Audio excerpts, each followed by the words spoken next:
Associate Professor Walter Theseira.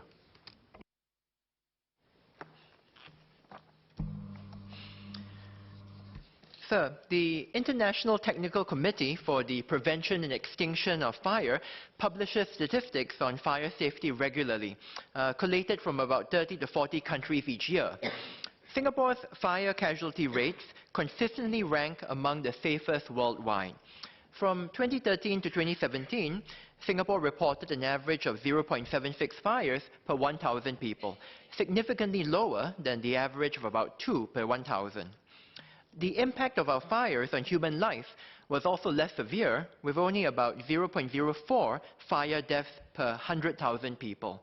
The average is about 1.4 per 100,000. So we are building on a very strong base of fire safety with this bill. But I want to highlight an area where we can do more. I propose that with the powers under this bill, the government mandate that all HDB flats install home fire alarm devices with the initial installation costs in existing HDB flats to be paid for by the government. As of 2018, we have nearly 1 million owner-occupied HDB flats in Singapore. Nearly all were built before home fire alarm devices became mandatory for new flats in June 2018. Like many Singaporeans, I live in an older HDB flat. Home fire alarm devices were not common in Singapore when my flat was built. They were not even a consideration for my parents or the older generation when they moved in. Perhaps we can assume that the vast majority of HDB flats have no home fire alarm devices. Sir, the cost of installing home fire alarm devices in 1 million HDB flats will be significant but reasonable compared to other large social welfare programs. We have seen published equipment costs of $50 to $80 for a home fire alarm device with a 10-year battery. If we assume the cost to be on the upper end of this, we are looking at a program cost of about $80 million for equipment, perhaps that amount again for installation costs and public education, for a total of maybe $160 million. Sir, in the $1.1 billion bicentennial bonus announced this year, we gave lower-income Singaporeans a cash payout of up to $300. In 2018, there was the SG bonus, which gave all Singaporeans a cash payout of up to $300. We are clearly prepared to spend even larger sums than $160 million on the welfare of Singaporeans. We have the financial capacity, so why should we do it? As an economist, I normally find myself suggesting that government should spend money cautiously and should not interfere unnecessarily in private markets.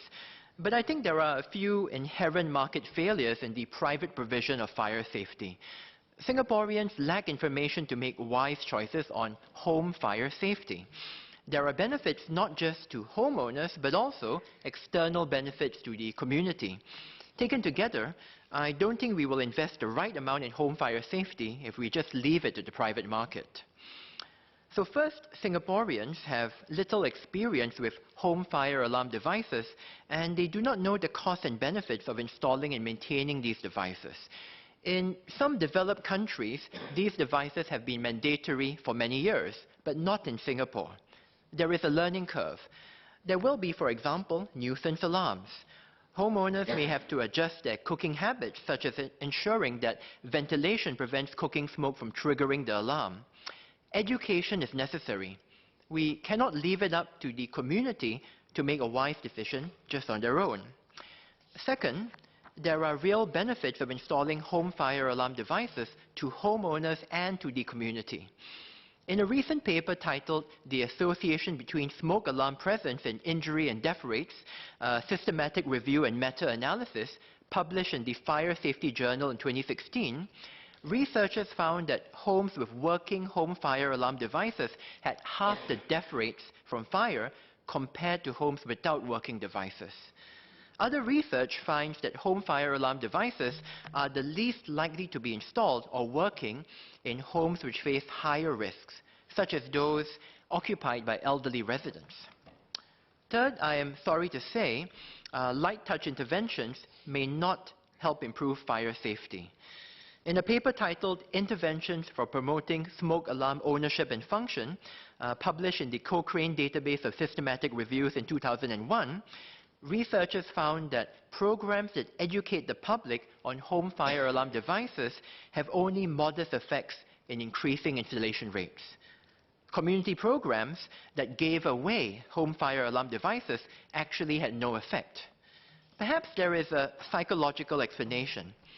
For most of us, a home fire is a remote risk which simply isn't salient, PMD fires aside. It isn't a financial cost issue for many. It is actually a mental bandwidth cost issue. We have other things to do, and installing a home fire alarm is a low priority.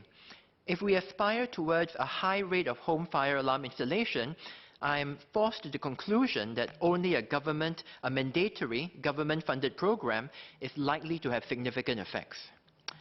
Fourth, we have an aging population that inherently faces higher risks from home fires. Cooking fires are more likely to be forgotten by the elderly. Physical limitations make it more likely that accidents will happen with oil lamps in infants.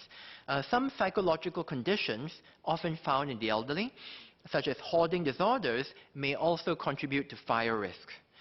Our aging population also tends to live in older flats, which have older wiring and electrical infrastructure. And assistance devices for the elderly, such as motorized wheelchairs, rely on lithium batteries which must be charged. And if a fire does break out, an older population is less able to react quickly to put out the fire or to escape. The extra seconds or minutes that a home fire alarm device gives for warning could be critical. Finally, cost. If we are agreed that installation of home fire alarm devices will benefit HDB residents and the community, then we should do this as efficiently as possible. I believe there will be considerable economies of scale from having installation carried out by contractors appointed through a rigorous tender process. The contractors will buy in bulk. They will develop standardized processes for installation. This will be much cheaper than having residents individually engage contractors. So, while on the topic of costs, we should be aware that there are opportunistic parties which will exploit our drive to fire safety for private gain. These opportunists take advantage of our citizens' lack of information on fire safety. Many residents have encountered door-to-door salesmen selling fire protection equipment. Some of these salesmen have falsely claimed to be agents of the SCDF, the local MP, or other authorities. The equipment may be sold at grossly marked up prices. Education is no barrier to this. A friend who has a PhD bought a fire extinguisher from such a salesperson, thinking that they were acting with the support of the authorities. So everybody can be fooled by this. Of course, it is good to have fire safety devices at home, but we should try to avoid enriching rent seekers in the process. Indeed, without proper education, it is unlikely that installed home fire alarm devices will be maintained effectively. A resident who experiences a false alarm because the device is installed too close to cooking smoke, for example, may just disable the device instead of relocating it. And I don't think we can rely on these private opportunists to educate the public properly.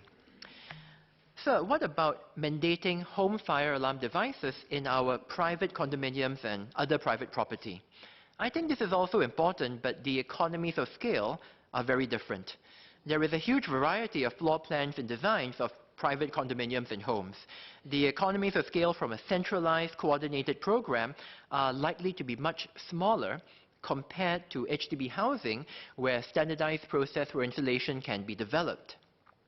Of course, if we can work out a plan for supporting private property owners, we should also consider mandating installation in all residential private property to make the nation fire safe.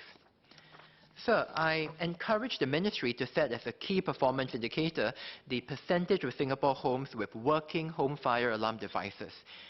We should use the powers under this bill to mandate that all HDB flats install home fire alarm devices, and to ensure installation rates are high, we should use public funds to pay for the first round of installation. I support the bill.